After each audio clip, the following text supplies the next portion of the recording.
6 महीने व्यास जी ने गणेश की स्तुति की। भगवान गणेश रिद्धि सिद्धि को लेकर सीधे पहुंच गए सरस्वती के तट पर। गणेश जी प्रणाम किया व्यास जी ने और अपने दिल की बात कही। प्रभु, मेरी भक्ति से अगर आप प्रसन्न हैं तो आप तो अंतर्यामी जानते हैं मैंने क्यों आपको बुलाया है। हे भगवान, आप तो रिद्धि सिद्धि के स्वामी हैं। आपकी मति बुद्धि ऐसी है कि जो शुद्ध शुद्ध को लेती है और अशुद्ध अशुद्ध को फेंक देती है। गणेश जी के कान सूप जैसे बताए हैं। सूप का काम क्या है? थोते थोते को फेंकना और ठोस ठोस को सकेलना। इसीलिए हाथी जैसे कान होने चाहिए, शरीर हाथी जैसा नहीं चाहिए। हाथी के कान कैसे हैं? जो थोते को थूक देते, फेंक देते, अच्छे को सकेल लेते, ग्रहण कर लेते। भगवान व्यास कथा कहते हैं और श्री गणेश जी कथा लिखते हैं। मुझे लगता है राजस्थानी समाज पहली बार आज ये सुन पाया भागवत के माध्यम से कि भागवत के रचयिता भगवान गणेश जी हैं, भगवान व्यास जी नहीं। व्यासन्न वेद दर्शिताम, 18 पुराणों की रचना व्यास जी ने ही की है, जिसमें महापुराण भागवत भी उन्होंने ही रची है, पर लिखने के लिए गणेश भगवान को लाया गया है।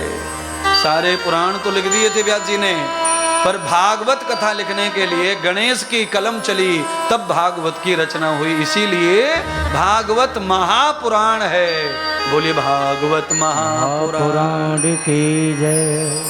अच्छा, प्रॉब्लम परेशानी कोई एक तो है नहीं बूढ़े आदमी की।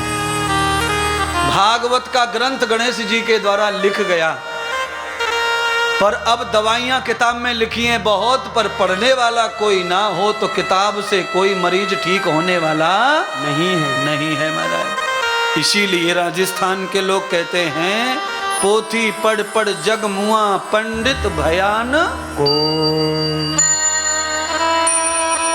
कौन से लोग कहते हैं? राजस्थान के लोग कहते हैं, पोथी पढ़ पढ़ जग मुआ, पंडित भयान को। औषधियां तो आ गई किताब में, पर पढ़ने वाला समझने वाला नहीं है, तो किताब किसी को औषधि देने वाली भी नहीं है। अब तो व्यास जी दुखी के दुखी। देखो, इतना बड़ा पोथन्ना लिख गया, फिर भी टेंशन इस बात का है कि मैं बूढ़ा मर जाऊंगा और ये किताब मेरे पीछे लोग रख देंगे, ये इसको दीमक खा जाएगी, पर इसका कोई फायदा हुआ नहीं दुनियादारी को। अब तो नारद जी के पास गए व्यास जी। नारद जी ने कहा, अब क्या हुआ महाराज? ब्रह्मा जी आ गए, विष्णु आ गए, गणेश आ गए, और क्या चाहिए? एक ही भगवान के लिए दुनिया हिमालय में जाके माथा फोड़ रही है, और घर बैठे तुमको सब देवता आ रहे हैं और फिर भी तुम नाराज के नाराज हो। अब क्या हुआ?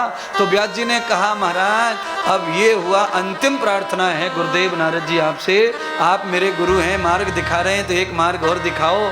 जो पोथन्ना जो भागवत लिख गई है उसका प्रचार दुनिया में होगा कैसे? मेरी तो आंखें अब पड़ती नहीं। नारद जी के पास में हल है हर बात का, क्योंकि जो अच्छा मार्ग दिखाते हैं वो जिंदगी में किसी को भी बेमार्ग नहीं रख सकते। हर बात का समाधान उनके पास निकल आता है। ऐसा ही गुरु जीवन में चाहिए, जो हर समय हमें सही मार्ग ही दिखाए। हर समय हम चाहे जितने गद्दार हो जाएं, पर हमें मार्ग सही दिखाए। वही सच्चा गुरु संसार में है, वही डुबाने से बचाएगा, वही पार लगाएगा। गलती आपने की है संसार में, महात्मा सही मार्ग ही दिखाएंगे महाराज, पर आपको भगवान बुद्धि देवे, जो महात्मा के विचार आपको समय पर समझ आ जाए, जिससे आपका उद्धार हो जाए और आप पाप से विरस्त हो जाए, पाप से बच जाए। क्या पूछा? भागवत का प्रचार कैसे होगा? तब नारद जी ने कहा कि भागवत का प्रचार सृष्टि में केवल एक ही देवता है जो कर सकते हैं, जिनका नाम है देवों के देव महादेव। बोलिए शंकर भगवान की जय। यस्य नेत्रम प्रपन्न ज्ञानम, जिनके हृदय में ज्ञान का नेत्र खुला हुआ है, वो भागवत का प्रचार कर सकते हैं संसार में जन जन तक। और जिनका नेत्र ज्ञान का खुला है वही संसार के कथा सुनाकर पाप हर सकते हैं। श्रोता का पाप वही हर सकते हैं जिनका ज्ञान नेत्र खुला हुआ है। कौन है वो? भस्मोन गति शरीरम, जो शरीर में भस्म लगा लेते। भस्म का मतलब होता है काम क्रोध लोभ मोह मत्सर सबको भस्म, सबका भस्म, जो भस्म लगा लेते हैं, जो अपराध और अपराधी को भी छोड़ देते हैं, क्षमा करते हैं, आगे बढ़ते हैं। शिव तत्व जिसमें है वही महात्मा, वही भगवान की प्रचार करेगा, भगवान की कथा को दुनिया तक पहुंचा देगा। अब शिव जी कहां से लाएं? व्यास जी बड़े परेशान। तो नारद जी ने कहा अब ऐसा करो, अब कपड़े लत्ते भी उतार दो और नदी में घुस जाओ। जल प्रिय है शिव जी को, आप जल में बैठ के नारायण शिव जी का ध्यान करो, शिव जी प्रकट हो जाएंगे। आहार विशुद्ध गति न दर्शनम जीभान वेर सुराहा, जीव के सारे स्वाद भूल गए व्यास जी महाराज। आपसे भी कह रहा हूं, भगवान शिव जी 6 महीने में फल दे देते भक्ति का, पर उसके लिए शरीर और जीव का स्वाद त्याग दे कोई और धारा में प्रवाह हो जाए। धारा बोले किसी नदी में जाकर बैठ जाए किनारे पर, और ज्यादा नहीं, घुटने घुटने पानी में बैठ जाओ, जल समाधि ले लो और वहां पर भोलेनाथ का पंचाक्षरी नाम का जाप करो। 6 महीने में भगवान तुम्हें आशीर्वाद देने स्वयं प्रकट हो जाएंगे। पंचाक्षरी नाम कौन सा है?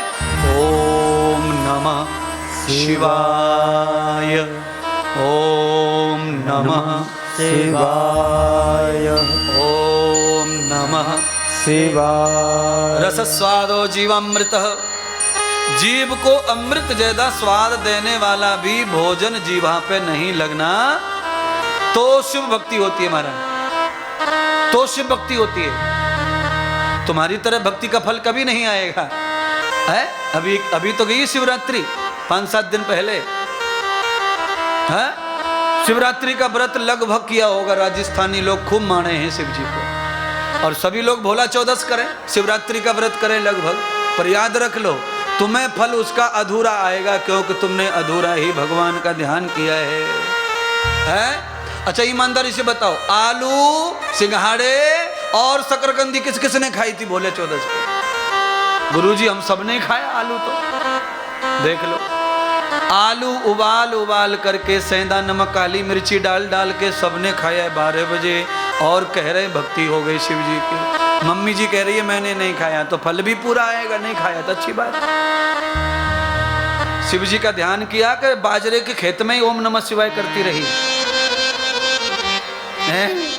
गुरुजी क्या कह रहे, कथा तो सुन ले पूरी मम्मी। गुरुजी कह रहे हैं कि शरीर का सुख छोड़कर, जीव का सुख छोड़कर खेत में काम करना भी शरीर का ही सुख है। बिना लालच के खेत में भी कोई पैर रखता नहीं है। खुरपी नहीं चलाएंगे, घास नहीं निकालेंगे तो मूंग आने वाली नहीं है। मूंग आएगी नहीं तो 4500 रुपए का बोरा बिकेगा नहीं, 4500 रुपए आएंगे नहीं तो प्लास्टर पीछे वाली दीवार पे होएगा नहीं। ये लफड़े खेत में जाने के फ्री में कोई जाता नहीं है। गुरुजी आप सही बताते हैं, सही बताते हैं, इसीलिए तो आपको इतना सिखा रहे हैं महाराज। नहीं तो भागवत की कथा तो अलग है और हम अलग अलग सुना रहे हैं। बोलिए कितने देवता आ गए तीसरे दिन भागवत में? ब्रह्मा जी, नारायण जी, गणेश जी, और अंतिम देवता भोले बाबा हैं। अंतिम देवता हैं ये। कौन से देवता? हाँ, इनका वास कहाँ है? इनका वास, अरे इनका वास वहां है जहाँ लालचंद, हुकमचंद, बैनी राम, ठकुरू राम, सीताराम, जहाँ सब भस्म हो जाते हैं, वहां शिव जी रहते हैं। गुड्डी, पप्पी, सुनीता, कलावती, लीलावती, जहाँ सब स्वाहा हो जाती हैं, वहां कौन रहते हैं? बम बम भोले। आप बोलेंगे ये बम बम भोले कहां से कूद पड़ा? कथा आएगी आगे तो सुना देंगे बम बम भोले, पर अभी सुनाएंगे। कथा जब आएगी तब देखेंगे कौन जिए कौन मरे। अभी समझ लो, भगवान शिव जी को बम बम शब्द से बहुत ज्यादा खुशी मिलती है। भगवान शिव जी का नाम बम बम किसने पढ़ा? तो भागवत में उल्लेख आया है कि दक्ष प्रजापति को जब भगवान मणिभद्र ने काट दिया था, नंदी जी ने मार डाला था, दक्ष भगवान, सती माता के भस्म होने से नंदी ने दक्ष की गर्दन काट दी। उसके बाद दोबारा जिंदा किया शिव जी ने देवताओं के भले के लिए, तो बकरे का सिर लगाया था। तो बकरा जो बोलता है तो वो कैसे बोलता है? आप बकरे की आवाज निकाल के बताओ एक आध। हाँ, बकरा जवानी में आ जाए बकरा तो वो आवाज निकालता है, कौन सी? बब। तो दक्ष प्रजापति के मुंह से यही आवाज निकल रही थी। वो बाबा नहीं कह पा रहे थे, बाबा नहीं कह पा रहे थे भोले को, बम बम बम। आ गया समझ में कहां से आया नाम? दक्ष प्रजापति ने इस नाम का जन्म किया, बम बम भोले, बम बम भोले, बम बम भोले। अगले जन्म में जिनको कामी नहीं बनना है, बकरा नहीं बनना है, वो इसी जन्म में बम बम कर लो। अच्छा, दक्ष प्रजापति कौन थे मालूम है आपको? दक्ष प्रजापति ब्रह्मा के 10 पुत्रों में से एक पुत्र थे, पर भगवान के साथ में लड़ाई करके बकरे का जन्म लेना पड़ा। इसीलिए प्यारे बहनों भाइयों, सबसे लड़ो पर गुरु देवता से लड़के बकरे का जन्म मिलेगा तो केवल बबड़ बबड़ होती रहेगी, और कसाई 6 महीने से ज्यादा जिंदा छोड़ने वाला नहीं है, नहीं हमारा। इसीलिए राजस्थान के लोग क्या बोलते मालूम है आपको? लोग बोलते बकरे की मैया कितनों प्रसाद बांट ले पर वो कटे बगैर में रहने वालों नाय। बकरे की मैया कितनी सिन्नी बांट ले, हो ना बचे। इसीलिए खोटे कर्म करने वाले को बलि चढ़ना ही पड़ेगा। बकरे का जन्म ऐसे थोड़ी मिल जाता है। दुनिया भर का जो बकवास करता है वो बकरा बनता है। बृहतम हृदयम तदा मूलम। बिना मतलब की बात कहे, बिना मतलब की, लेना न देना। लोग कान में उंगली डाल लेते हैं कई लोगों की बातों से, इतने थक जाते हैं भाई कब बंद होगा ये आदमी।